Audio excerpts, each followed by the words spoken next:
ሰላም ጤና ይስጥልኝ። እንዴት ናችሁ? እኔ በጣም ደህና ነኝ፣ እግዚአብሔር ይመስገን። የኔ ምርጦች፣ ለዚህ ቻናል አዲስ የሆናችሁ ላይክ፣ ሰብስክራይብ በማድረግ ቤተሰብ እንድትሆኑ በአክብሮት እጠይቃለሁ።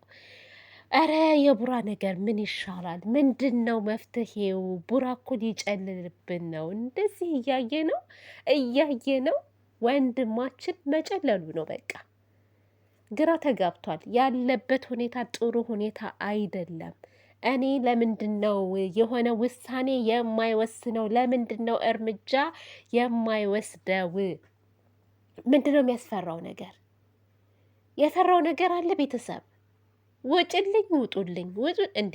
እኔ በጣም የገረመኝ ነገር ማለት ነው ሀይሚ እኮ እዚህ ውስጥ መግባት የለባትም። በነገራችን ላይ ይህ ውጡልኝ ውጭልኝ የሚባለው ውስጥ ሀይሚ የምትገባ ሴት አይደለችም።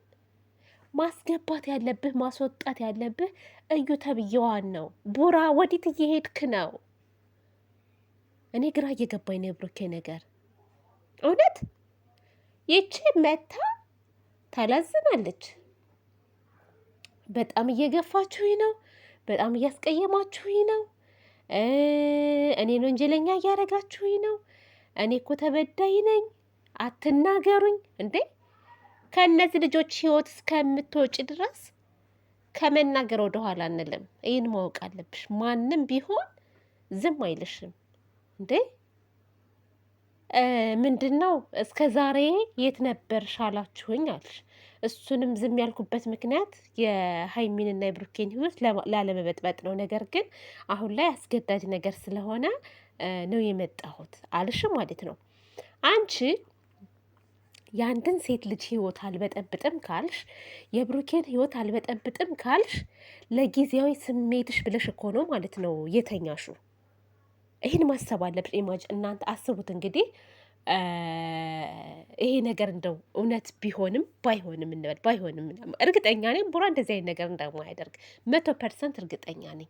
ግን ሆነ እንኳስ ቢሆን ፍቅረኛ እያለችው ከሀይሚ ጋር እያለ እንደሆነ በደንብ አድርገሽ እያወቅሽ እንዴት ነው አንቺ ከብሩኬ ጋር ልተኛ የቻልሽው? የሰው እንደሆነ እያወቅሽ ይሄን ለስሜትሽ ተገዥነትሽ አይሽ አይደለ? ማሰብ ያለብሽ አሁን ሳይሆን በፊት ነበር። በፊት እሱ እንኳስ ቢጠይቅሽ ተሳስቶ ምናልባት ጠጥቶ ሰክሮ ቢጠይቅሽ እንኳስ ኖ በፍጹም እንደዚህ አይነት ነገር አላደርግም ብሩኬ፣ እዛ ጋ እኮ ሀይሚ ያለች እኔም ሴት ነኝ፣ ነገ ጧት በእኔ ላይ ይደርሳል ብለሽ መናገር ነበረብሽ። ግን አንቺ ዛሬ ላይ ተጎጂ ነኝ፣ ተገፊ ነኝ፣ ከኔ ጎን ለምን አልቆማችሁም፣ ቅብር ጥስቶ ታያለሽ። እማይሆን ነገር እዩ። ክብሬን ዝቅ አድርጌ እንደ ክብርሽን እኮ ዝቅ ያደረግሽው ራስሽ እንጂ ማንም አይደለም፣ ማንም አይደለም። እንደዚህ ዝም ብለን ስናየው ቡራ እንኳስ ጥፋተኛ አይደለም። ልንገርሽ፣ ወንድ ሆኖ ራሱ እሱ ጥፋተኛ አይደለም። እኔ አሁን ላይ ቡራን ጥፋተኛ ነክ የምለው ሀይሚዬን ከአንቺ እኩል አድርጎ ማለት ነው ውጭልኝ የሚለው ነገር ግን ማቆም አለበት። እሷም እየተናገረችው ነው። መቼም ቢሆን ከህይወት አልወጣም፣ የትም ብትሄድ የትም እከተልሃለሁ፣ ከጎንህ ነው የምሆነው እያለችው ነው። እንደዚህ እያለችው ግን እሱ ራሱ ይሄንን መዘዝ አምጥቶ እንደገና ሀይሚን ቁልል አድርጎ ሀይሚ ላይ ነገሩን ቆልሉ። ለምን መጣሽ? እንዴት እንደዚህ ታደርጊያለሽ? እንደ ቡራ ስርዓት ይኖርክ። የእውነት ነው የምልክ። አንተ አሁን ትኩረት ማድረግ ያለብህ ከህይወትህ እንድትወጣ ማድረግ ያለብህ እዩን እንጂ ማንንም አይደለም። ካሜራ ማን ደቅ ነው የጠበቃት እዩን? ይህ ጥያቄ ይመለስልኝ። ካሜራ ተስተካክሎ ተደቅኖ እንድታወራ ያደረጋት ማን ነው? እዩን። ከጀርባህ ማን ነው እየሰራ ያለው ካንተ ጋር? ይህን ማረጋገጥ አለብህ። ክላሱን ማን ያሳያት? ቤኪ ወይስ ማን ያሳያት? ፍፄም ካንተ ጋር ነበረ። ይሄን ነገር አረጋግጠህ ማራቅ ያለብህ አንተ እዩን እንጂ ሀይሚን አይደለም። በነገራችን ላይ ማለት ነው ቡራ እንዳትሞኝ፣ አንድ ነገር ልንገር የኔ ውድ፣ ውጪ ውጪ ውጪ ውጪ ዞር በይ ለምን መጣሽ ምናምን እያልካት ነው። አንድ ቀን በተነሳባት ሰዓት ጥላ ስትሄድ እንዳታለቅስ። ሴት ልጅ ቆረጠች ነው። ሀይሚ በጣም እየታገሰች ነው ያለችው በአሁኑ ሰዓት ማለት ነው፣ በትዕግስት እና ስለዚህ አታስመርራት፣ መጥፎ ቃላት አትናገራት፣ አታመናጭካት። የፈለገ ነገር እሷ እንኳን ብትናገርህ ልትረዳት ይገባል። እና ቡራ ስህተት አትስራ። እየተሳሳትክ ነው ያለኸው። ማንን ማስወጣት እንዳለብህ ማንን መናገር እንዳለብህ እያወቅህ አይደለም። ስሬስ ማለት ነው። እኔ ችግር የለም ግን ብዙ ሰው ራሱ እየተቀየመህ ነው ያለው አሁን ላይ ሀይሚ ላይ በምታደርገው ነገር ማለት ነው። ምክንያቱም ሀይሚ እንዴ ተጎጂዋ እኮ ሀይሚ ናት። አንተ እዩ ገባት ሄድ እኮ ይህ ሁሉ ነገር አይፈጠርም ነበር። አሁንም ደግሞ እዩ ሰተት እያለች ክላስ ድረስ እየመጣች ነው፣ እያወራሃት ነው።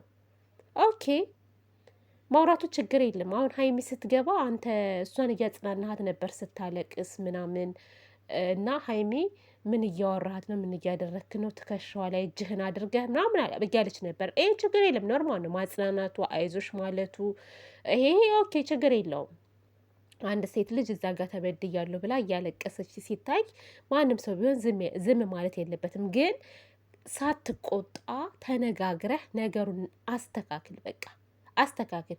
የአንተ ልጅ እንዳልሆነ አምነሃል አደለ? ምንም አላደረግኩም ብለሃል አደለ? እያልክ ነው እኮ 3 ወር ጠብቀኝ እያልክ። ያቺ ግግም ያለች ገገማ ናት። ምንም ሰውን የማትረዳ ግግም ያለች ገገማ እንዴ! እኔ በእሷ ቦታ ብሆን ማለት ነው አይኑን አላየውም ብሩኬን። እንደ ሆኖ ቢሆን አይኑን አላየውም። ዝም ብዬ ስራዬን እሰራለሁ። 3 ወር ሞልቶት ልጁ ሲወለድ ከዛ በኋላ እንያያዛለን። ዋናው ምርመራ ላይ ስለሆነ ማለት ነው። አሁን እየመጣሽ እወድሃለሁ፣ አፈቅርሃለሁ፣ ከአንተ መለየት አልፈልግም፣ እመን አትመን፣ መጨረሻሽ የምትዋረጁ እኮ አንቺ ነሽ። ውርደትሽን ተከናንበሽ የምትሄጂው አንቺ ነሽ። ከማን እንዳረገዝሽ ራሱ እርግጠኛ ያልሆንሽ ሴት